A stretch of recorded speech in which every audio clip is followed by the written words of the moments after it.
Hello, Savanna. Hi. So, my name is Tusk. I am the recruiter here at Nikola. Um, Awesome. It's nice to meet you. yeah, likewise. So, we're going to be doing a coding interview today. We've already done the prerequisites and we are on to the technical side of the interview process. Are you ready? Yes, a little nervous, but I think I'm ready.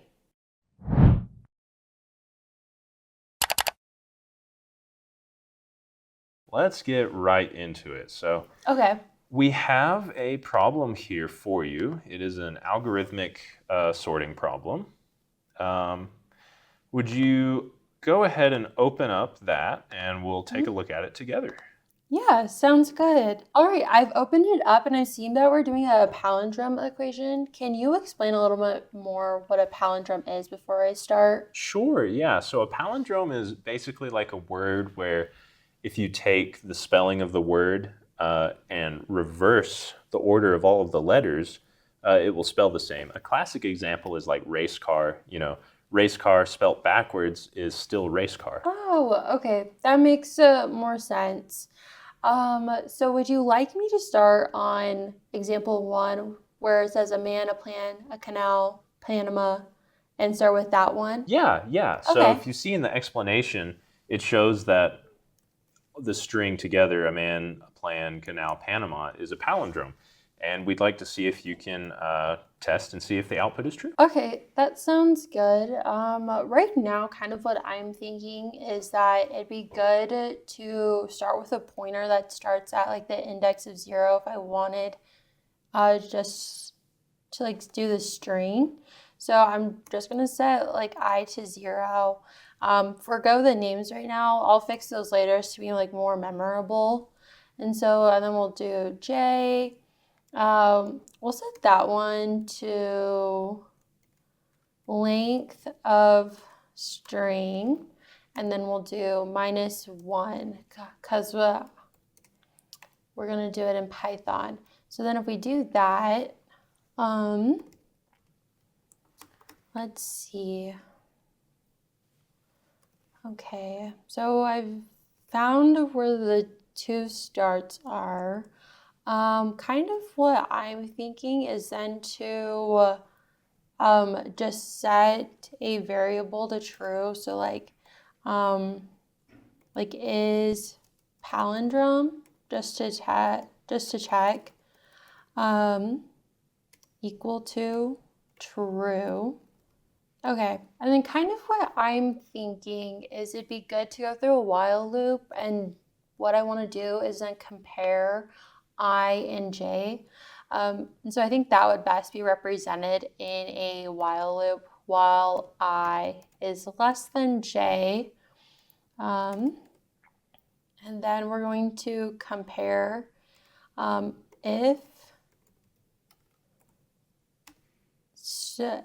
accessing the string declaring I is not equal to S accessing J, we're going to want to set the palindrome to false, because then it'll automatically just exit out of the loop once it realizes that it's not a palindrome. Okay, so now that we've handled that case, right now I'm just going to put a break statement just to exit the while loop. This isn't the best practice. We can always change that. So next I want to check if it's not. So now we need I to increment. So we're just going to do I plus equals 1 because that'll go to the next index. And then we want to do the same with J, but just minus equals 1. And then so from there, we want, it's finished looping.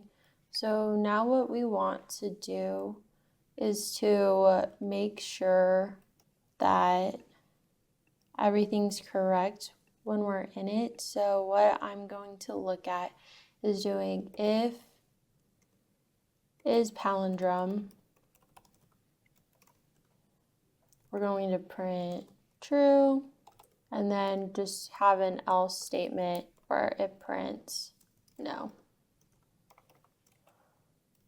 So that's kind of my brute force solution.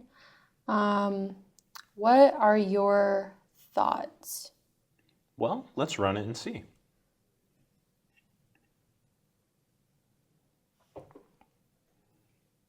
Okay, so right now I get a no, and so that the test case isn't passing.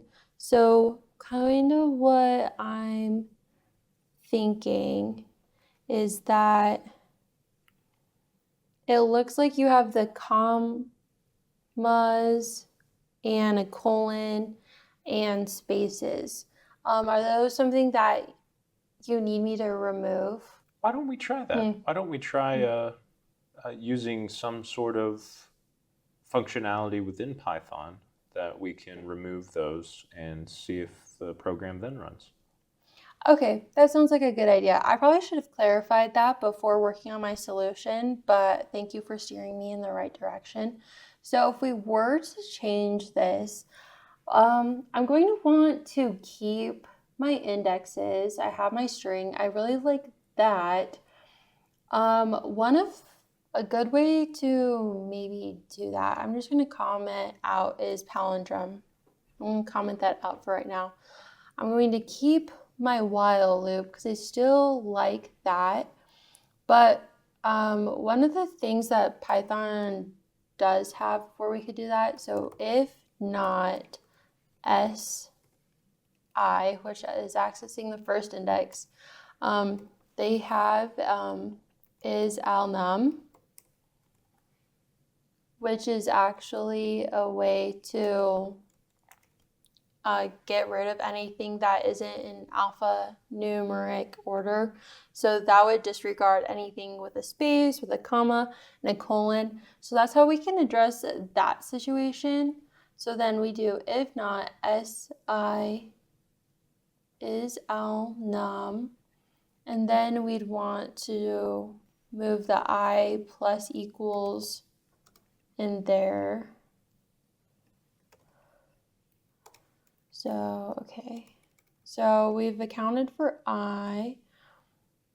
And then we can do the same thing with J. So S J dot is alphanumeric parentheses, and then move the J minus there. So, okay, so we've done that. And then I think something to account for is because I see that some letters are capitalized and some aren't, like, because we have P in plan is lowercase and then P in Panama is uppercase. Would you like me to account for that as well? Yes, why don't we try that? Okay, that sounds like a good idea. Okay, so I have both of those, so then we're going to do elif si dot lower. We're just going to convert everything to lowercase because that's easier.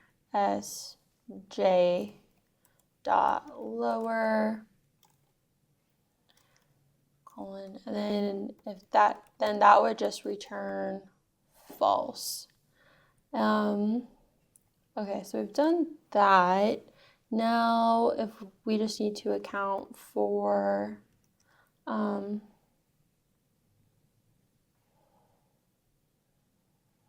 if something were to go wrong, so we're going to have else I j is equal to I plus 1 and j minus 1.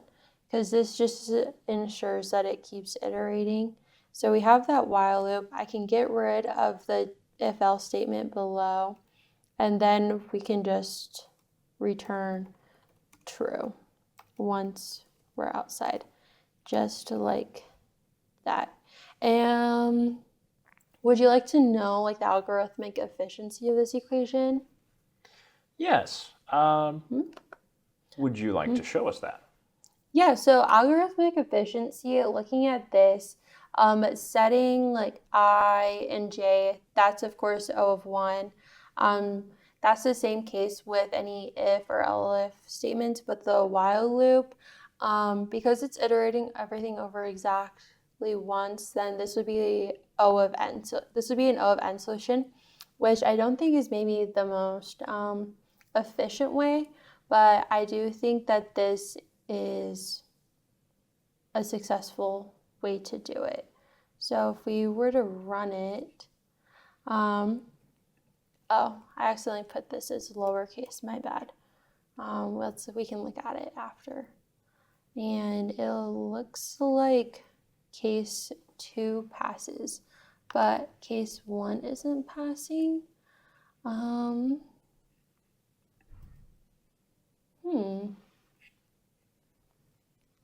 I'd have to look at that a little while longer. Do you see anything that could be amiss? Why don't we take a closer look at line 12? Oh, okay. That sounds good. Okay, if not. Oh, I wonder if I should be using an elif here as well. So maybe that would work. Let me try and run it. Okay, yes, that worked. Okay, that shows 3 of my test cases passing as well. So that's awesome. Yeah, it was a very simple mistake, so Yeah, great thank job you so overall. much for your help. I really appreciate that. Thank you. No problem. Well, thank you for your time, and we'll let you know how you did later in the evening. Okay, sounds good. Thank you so much.